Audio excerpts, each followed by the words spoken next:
دوستان عزیز، هیچگاه این جمله را در حجتخانه ها استفاده نبرید، زیرا استفاده بردن این جمله در حجتخانه قطعاً منع است و گناه بر ما و شما می شود که هر کس این جمله را در حجتخانه استفاده برد البته او گناه می گیرد. این جمله چه جمله است؟ پس نوا را تا آخر خوب گوش کنید. ان شاء الله باوری دارم که این به فایده ما و شما هست. و دیگران هم روان کنید تا اینکه از این حالت باخبر شوند. السلام علیکم تماشاگران عزیز و هواداران شبکه کاروان عمر. خداوند در قرآن می فرماید که فلینظر الانسان الی طعامه. معنای این آیت چنین است: به خوراکت نظر بکن که چه خورده ایستاده ای. تفکر کن، عقلت را کار فرمان. از کجا آمد این بر تو میگوید؟ از بیکاری به هر آن چیزی که خداوند راضی نیست بسم الله نگوی. یعنی که یک بار فکر کن که همین نعمت ها را کی بر تو داد؟ خداوند. البته او میدهد. اگر خدا نمیداد آیا بر تو کسی می آورد؟ نه، هیچ کس این کار را نمی کند. برای همین هر چیزی که استعمال میکنی بسم الله بگوی.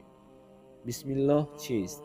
هر آن چیزی را که حلال است باید با بسم الله خوریم، یعنی با نام خداوند خوراک میخورم. غیر از حاجتخانه در دیگر جایها باید بسم الله را گوییم. در کارهای حلال نشه را بسم الله گفته استعمال کند او از ایمان جدا می شود. عرق را هم بسم الله گفته ریزد و نوشد او هم از ایمان جدا می شود. اما در کارهای حلال هم بسم الله را نگوید، در او کار شیطان همراه می شود.